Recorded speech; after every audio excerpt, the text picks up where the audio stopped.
Ever since the start of the internet, there have always been questions that split everyone into two. What color is the dress? Are there more wheels or doors in the world? And my personal favorite, who would win in a fight? One of every Pokemon or 1 billion lions? Okay, so from Team Pokemon's perspective, they've got gods, flying Pokemon, ghost-type Pokemon, steel types, legendaries, moves like Earthquake, Bidoof, and this, where Team Lions just has a lot of lions. Like seriously, 1 billion is so many lions. But I wanted to dive a little deeper to prove why the lions would actually win this fight. I asked both my Twitter and my YouTube community tab for reasons why the Pokemon would win, and I think I've come up with the second best defense for the Pokemon that might change your mind behind Jaden Animations' own Lion Ladder. They couldn't do this! What the fuck? Also, before we start, I would like to mention that this is just my opinion and a video made for fun. I'd love to see some discussions in the comments below on what you think, but remember, it's just a silly little YouTube video. Okay, cool. Without further ado, let's get into the rules. Now, whenever you ask this question, the first topic to be brought up is the rule set. Where are they fighting? Can Pokemon just camp inside space? If you could fold a piece of paper so many times it can reach the moon, who's to say you can't do the same with a lion? So the rules I came up with are very simple. 1. They're fighting in a forest-type area with plains, trees, and rivers to seem as fair as possible. 2. No camping, meaning Pokemon cannot go into space or hide underwater since it's supposed to be a fight and not hide and seek. 3. I'm going under the assumption that the lions and Pokemon have no human help. And 4. Finally, I will be looking at the Pokemon from a game's perspective rather than an anime to keep it easier to wrap around my head. And with all those rules set, let's get into the first topic. Now, if you're on Team Pokemon, one of the first things you'll bring up is the Pokedex entries. Yveltal, for example, is said to take away all life if it dies, or maybe Gardevoir, who can apparently make a black hole to help out those it loves. But you know what? I'm calling cap!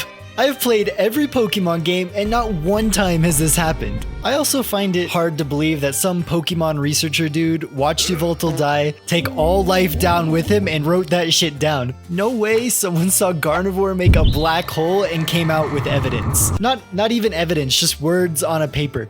Okay, what about Macargo? A lot of you guys brought up the fact that he's hotter than the sun, and that could be true since we don't feel heat through playing the games. Yeah, I would bet money that this ice cube with legs is melting faster than any lion. So again, I'm calling cap. With most of these out of the way, we still have problems to discuss though.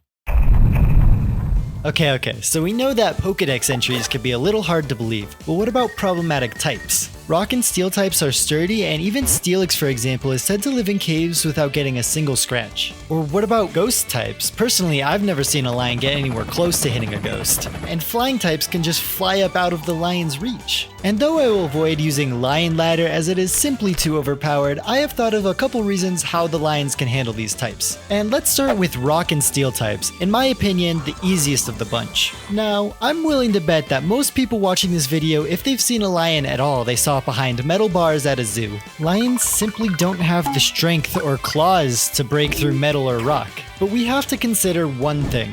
Pokemon are alive. Sure, a lion can't break down a steel door, but if you use Scratch on a Steelix, no matter what, that will at least do 1 damage. So if we have enough lions where each Pokemon has to take on 1 million lions, none of them are having enough HP to get through the whole battle, even with healing moves like Roost. Speaking of which, I'm using the same kind of logic for flying types. If Diglett, who's literally in the ground, can hit Salamence with Scratch, I'm assuming the lions can too. Also, while writing the script, I'm questioning why Diglett can learn Scratch with 0 arms.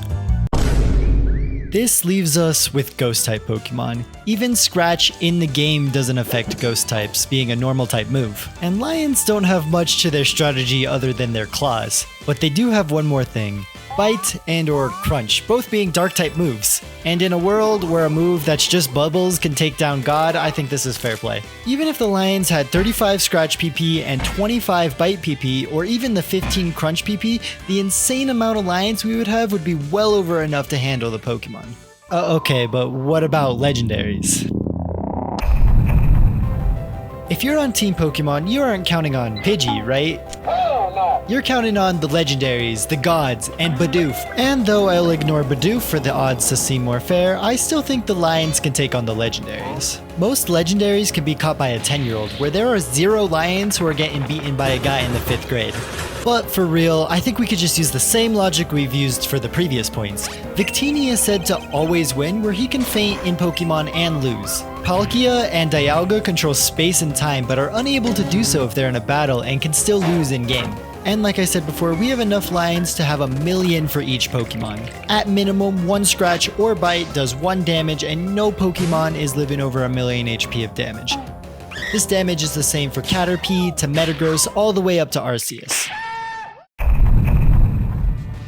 Okay, so we've talked about how the lions would be able to attack the Pokemon, but we haven't talked about how the lions would defend from the Pokemon. You can't fight even with the strongest attacks if you get knocked out before you can even use them. Moves like this giant Shadow Mewtwo attack I mentioned before, and different types of move like Earthquake and Surf that attack multiple Pokemon at once. But in reality, it comes down to old reliable. That 1,000,000,000 lions is in fact a lot of lions. In Gen 6, it's revealed that moves like Earthquake and Surf can hit up to 5 opponents at once, a lot less than 1,000,000,000. But 1,000,000,000 is so much. Using that move could take down buildings and, more notable, other Pokemon battles. This makes me believe that it can't hit much more than 5 when the 5 we see are in the size of a normal Pokemon arena. You can use Earthquake in battles where your rival is literally battling right next to you and his battle is unaffected.